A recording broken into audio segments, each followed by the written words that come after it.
চায়ের কাপে চুমুক দিতে দিতে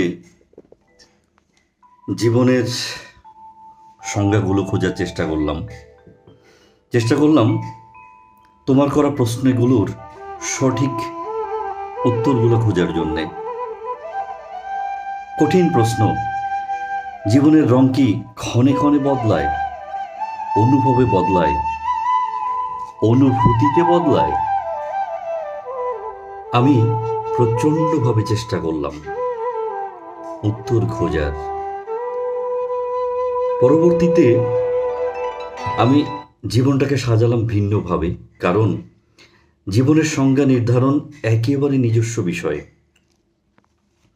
আমি আসলে কিভাবে সাজাতে চাই সেই সংজ্ঞায় আমার কাছে কষ্ট বলে কিছু নেই। আমার কাছে প্রতিটা মুহূর্তই প্রচণ্ড মূল্যবান।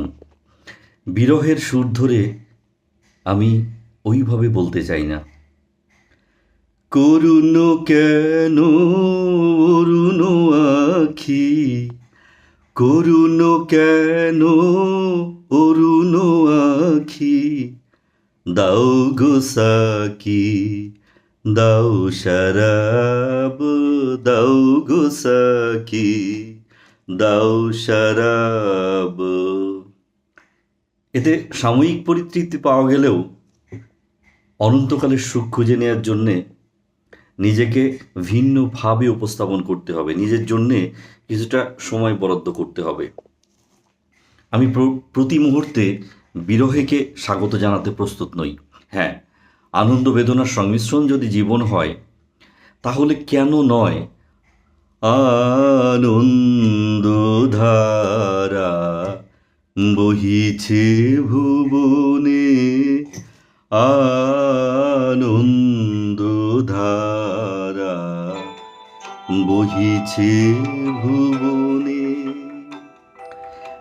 আমরা একটু অন্যভাবে যদি এটাকে উপলব্ধি করার চেষ্টা করি, আনন্দকে যদি স্বাগত জানাই, তাহলে কষ্ট নিজ থেকে দূরে যাবে। আর্থিক দৈন্যতা থাকতেই পারে, ভিন্ন ভিন্ন কষ্টের পরগাছা প্রতিনিয়ত আঘাত করতেই পারে। তাই বলে জীবনটাকে একেবারে উৎসর্গ করে দিয়া কষ্টের কাছে, এটা আমার পক্ষে না। আমার বিশ্বাস এখান থেকে হলেও কিছুটা উপলব্ধি করার মতো একটা মানসিকতা তৈরি হবে, প্রশ্নের উত্তর খুঁজে পাওয়া যাবে। বড় ভাইয়ের কাছ থেকে শেখা জীবনের সংজ্ঞা ছিল, life is a game of 50 ওভার্স। জীবন একটা ক্রিকেট খেলার মতো 50 ওভারের একটা খেলা, যে খেলার 30 ওভার চলে যায় হাসতে খেলতে, বাকি যে ওভারগুলো আছে হাতে গোনা কয়েকটা ওভার। সুতরাং সেই ওভারগুলোকে প্রতিটা বল কিভাবে কাজে লাগানো যায় সেটাই আমার কাছে জীবন। আমি সব কিছুর মধ্যে আনন্দ খুঁজি এবং আমি চেষ্টা করি শ্যামল সুন্দর সবাইকে স্বাগত জানার জন্যে। প্রতি মুহূর্তে আমি সব কিছুর মধ্যে আনন্দ খুঁজি, বেদনাকে দূরে রাখি। কারণ যারা শ্যামল সুন্দরকে স্বাগত জানায় তাদের কাছ থেকে কষ্ট দূরে থাকবে, এটাই স্বাভাবিক। সো আমিও সেইভাবে বলবো স্বাগত জানাতে সুন্দরকে। এসো শ্যামল সুন্দর,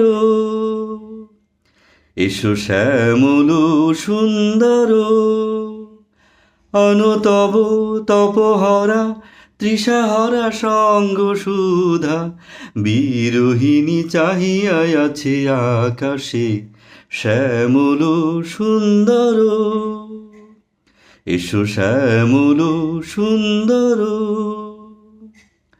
বকুল মুকুল রেখেছ গাথিয়া, হয়তো বকুল মুকুল কেউ গেঁথে নাও রাখতে পারে, তার মানে এই নয় যে অন্য কোনো মালায় আমি নিজেকে সাজাতে পারবো না। সুতরাং টোটালটাই নির্ভর করে একান্তভাবে ব্যক্তির উপরে, সে আসলে জীবনের সংজ্ঞাকে কোনভাবে খোঁজে।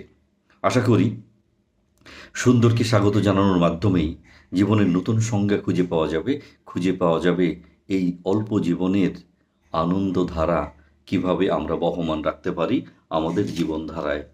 সুতরাং যদি মন কাঁদে ফিরে এসো এই বর্ষায়, এরকম একটা অবস্থা বর্তমান থাক, সেই শুভকামনা থাকলো। এবং জীবনকে উপভোগ করো, সেই কামনা তোমার জন্যে। Thank you very much. আরও একবার শুভ সকাল।